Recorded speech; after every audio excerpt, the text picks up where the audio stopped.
Hello, listeners. In this video, we will discuss Unit 4 of the book Aspect of Language and the topic is Intonation and the Function of Intonation. इससे पहले की video में हमने complete किया था tone, intonation और इसकी जो टोन्स होती हैं different kinds of tone, falling tone, falling rising और राइजिंग फॉलिंग टोन को।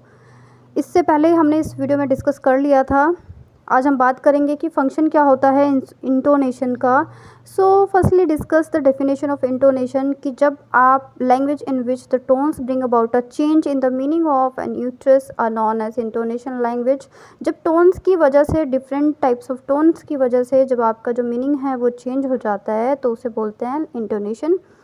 अब जो टोन है वो कैसी हो सकती है, आपकी हाई हो सकती है, लो हो सकती है, डाउन हो सकती है, अप हो सकती है या फिर रिमेन सेम भी रह सकती है।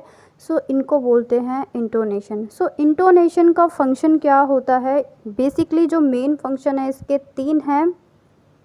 नंबर 1 है ग्रामेटिकल फंक्शन, नंबर 2 है एसेंचुअल फंक्शन और नंबर 3 है आपका attitudinal function. One by one discuss करेंगे हम इन तीनों को। सबसे पहले बात करते हैं ग्रामेटिकली फंक्शंस। तो ग्रामेटिकली फंक्शन का क्या मीनिंग होता है? Intonation help in identifying the motives of sentence as a question. Specially grammatically जब हम कोई भी चीज़ बोलते हैं तो उसके बोलने से, मोटिव से या जो आप बोल रहे हैं उससे पता चलता है कि हम आइडेंटिफाई कर सकते हैं एज अ रिसिप्टर। जब आप सुन रहे होते हैं आप आइडेंटिफाई कर सकते हैं कि बोलने का मतलब क्या है। It also help in emphasising the sense of command in the sentence. बोलने वाला लिसनर जो है वो बोलता है और जो इसको रिसिप्टर होता है वो इसको समझता है कि जो बोला जा रहा है, जो इंटोनेशन की हेल्प से वो समझता है कि किस वे से बोला जा रहा है।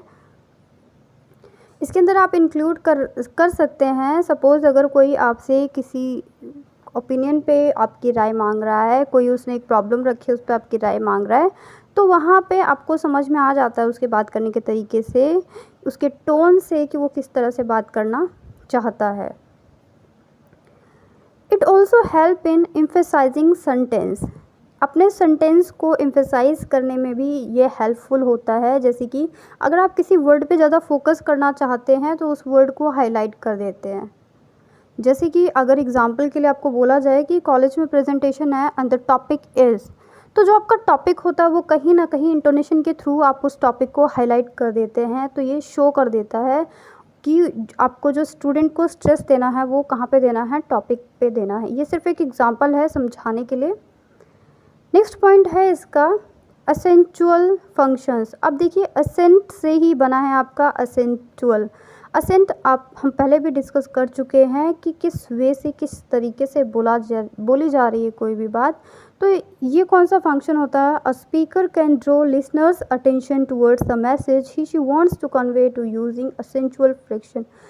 असेंट्स की हेल्प से जो स्पीकर होता है वो अपने लिसनर्स को मैसेज दे देता है इंटोनेशन और की हेल्प से कि वो क्या और किस तरीके से बोल रहा है। तो जो रिसिप्टर होता है, जो लिसनर होता है, वो उसे उसी तरीके से समझता है। This can be done by making the important part of prominent. Suppose आपको कोई भी लेसन दे दिया जाता है या एग्जाम्पल के लिए आपको प्रेजेंटेशन का टॉपिक दे दिया जाता है। अब जो आपका अटेंशन है वो अपनी तरफ जो स्पीकर है वो लाना चाहता है या आपको कोई मैसेज देना चाहता है, तो वो किस टोन में देगा?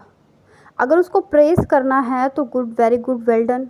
अगर किसी का प्रेजेंटेशन बहुत अच्छा हुआ तो वो इस तरह से जो उसका टोन होगा वो बहुत पोलाइट होगा, जो उसके एसेंट्स होंगे वो बहुत अच्छे होंगे। जैसे कि वो आपकी शोल्डर्स पे आपके शोल्डर्स को थपथपा सकता है, तो वो भी क्या है, एक तरह से वो प्लेजर शो कर रहा है कि जो आपका प्रेजेंटेशन है वो बहुत अच्छा है। लेकिन वहीं दूसरी तरफ अगर वो अपने एसेंट्स के थ्रू दिखाना चाहता है कि जो आपने प्रेजेंट किया वो बिल्कुल भी कंटेंट के अकॉर्डिंग नहीं था, वो एक अच्छी प्रेजेंटेशन नहीं थी, तो वहाँ पे उसका जो वे, उसकी जो बॉडी लैंग्वेज होगी और जो उसका टोन होगा उससे आपको पता चल जाता है, जैसे कि आपने अपने कॉलेज टाइम पे फील किया है। तो ये है इसका असेंचुअल फंक्शन इंटोनेशन का, कि असेंट्स की हेल्प से बताना कोई भी चीज़। नेक्स्ट है इसका एटीट्यूडनल फंक्शन। अब जो एटीट्यूडनल फंक्शन है, ये जो वर्ड एटीट्यूडनल है वो एटीट्यूड से ही बना है आपका। इसमें क्या होता है, Indian intonations are used for the purpose of expression of our attitudes and emotions.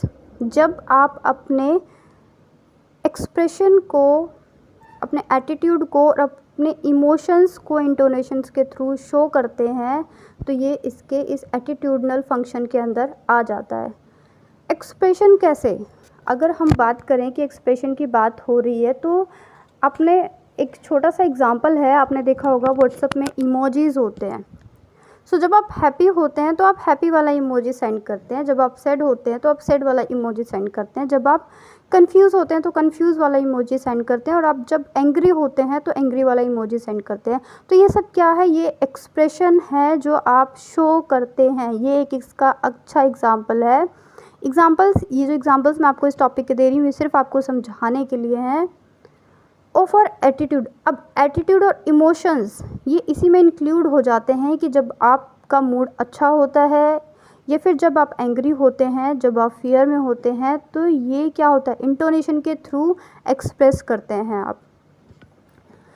अगर आप सरप्राइज़ होते हैं तो आप क्या बोलते हैं, वाओ, या कोई चीज़ आपके सामने बहुत खूबसूरत है तो आप क्या बोलते हैं, wow such a beautiful flowers. So यहाँ पे जो आपका इंटोनेशन है, जो आपकी टोन है, वो शो करती है कि आप क्या हैं, सरप्राइज़ हैं किसी चीज़ को देख के। अगर आपका मूड अच्छा नहीं होता है, यू आर फीलिंग बैड, तो आपका जो टोन होता है वो कैसा होता है, बहुत सॉफ्ट होता है, एक होता है ना उदासी भरा होता है। तो ये क्या है, ये एक एक्सप्रेशन है जो आप इंटोनेशन के थ्रू एक्सप्रेस कर रहे होते हैं। अगर आप जॉयफुल होते हैं, किसी चीज़ को लेके बहुत खुश होते हैं, तो जो आपकी टोन होती है वो बहुत चार्मिंग होती है। तो इससे भी पता चलता है आपके एटीट्यूड के बारे में। सो वन बाय वन हमने इन तीनों पॉइंट्स को कवर कर लिया है। आप इसको रिपीट करके सुन सकते हैं अगर एक बार में आपको समझ में ना आए। And if you like the video please like share and subscribe us. Be with us, goodbye and take care friends.